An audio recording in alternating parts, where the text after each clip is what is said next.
எல்லாருக்கும் வணக்கம். மனிதன் எவ்வளோ பரிணாம வளர்ச்சி அடைஞ்சு இன்றைக்கி டெக்னாலஜி எல்லாத்துலேயும் நம்ம முன்னேறி இருந்தாலும் ஒரு விஷயத்தில் நம்ம இன்னும் பின்தங்கி தான் இருக்கோம். உயிர் இரக்கம், கொல்லாமை அப்படிங்கிறதுல நம்ம இன்னும் சிந்திக்காமல் தான் இருக்கோம். எத்தனையோ மகான்கள் நம்மளை எடுத்து சொல்லியிருந்தாலும் இன்னும் நாம் அதை முழுமையாக புரிஞ்சிக்கல. இப்போ வரக்கூடிய அந்த வீடியோவை பாருங்கள், சிந்திங்க அன்பு நண்பர்களே. லாரிகள்ல போட்டு அடைச்சி எடுத்துக்கிட்டு போறாங்க. அப்புறம் அந்த பசுக்களை இறக்கமே இல்லாம அடிக்கிறாங்க, வெட்டி கொல்றாங்க.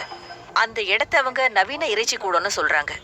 அந்த எருதோட கால்ல ஒரு கயிறை போட்டு இழுக்கிறாங்க, அதாவது ஒரே ஒரு கயிறு. திடீர்னு இழுத்து அந்த எருமையை தலைகீழ தொங்க விடுறாங்க. அதனால அந்த எருமையோட கால் உடைஞ்சு போகுது. அதுக்கப்புறமா அந்த எருமைகளை எல்லாம் ஒரே வரிசையில நிக்க வைக்கிறாங்க. அதுக்கப்புறம் அந்த எருமைங்க உயிரோட இருக்கும் போதே அதுங்க மேல கொதிக்கிற வெந்நீரை ஊத்துறாங்க.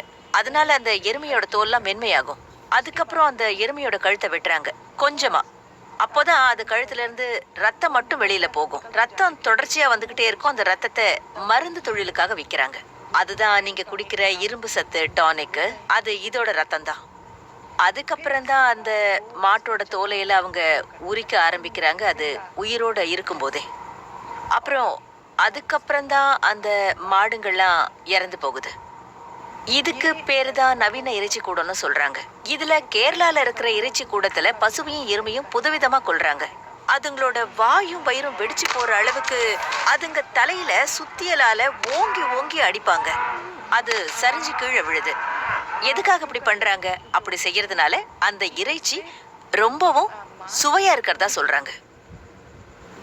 வேறு சில இடங்கள்ல பாத்தீங்கன்னா அத துரு பிடிச்ச பிளேடு இல்லைன்னா கத்தியால் அது கழுத்தை அறுக்குறாங்க. ஆனா அந்த பசுவோ எருமையோ சாகிறதுக்கு 15ல இருந்து 30 நிமிஷம் வரைக்கும் ஆகுது. இப்பதான் நாங்க ஒரு ட்ரக்கை பிடிச்சோம். அதாவது அது எங்க போகுதுன்னா பெங்கால். ஏன்னா மேற்கு வங்கத்துல பசுவதைய அனுமதிக்கப்படுது. இங்கிருந்து எல்லா பசுக்களும் மேற்கு வங்கத்துக்கும் போகுது, கேரளாவுக்கும் போகுது. இந்த 2 மாநிலங்களும் நமக்கு ஒரு பலவீனம். நாங்க பிடிச்ச லாரியில 60 பசுக்கள் இருந்துச்சு. ஆனா 6 பசுக்களுக்கு தான் ஒரு லாரியில அனுமதி இருக்கு. அங்க இருந்த எல்லா பசுக்களும் கர்ப்பமா இருந்துச்சு.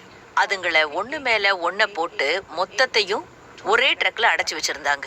அதுங்களை ஒண்ணு மேல ஒண்ணு போட்டதுனால எல்லா பசுக்களுக்கும் அழுத்தம் அதிகமாகி அதுங்க கருக்கள்லாம் வெளியில வந்துருச்சு. அந்த லாரி முழுக்க ஒரே ரத்தம், கருக்கள் எல்லாமே வெளியில வந்துடுச்சு. பசுக்கள் எல்லாம் கத்திக்கிட்டு இருந்துச்சுங்க. அந்த கருக்கள் எல்லாம் இறந்து போச்சு. லாரிக்கு பின்னாடி ரத்தம் ஒழுகிறத பார்த்துதான் நாங்க இத கண்டுபிடிச்சோம். அந்த கடத்தல்காரங்க ஒழுங்கா இதை மூடி இருந்தாங்கன்னா நாங்க இதை கண்டுபிடிச்சிருக்க மாட்டோம்.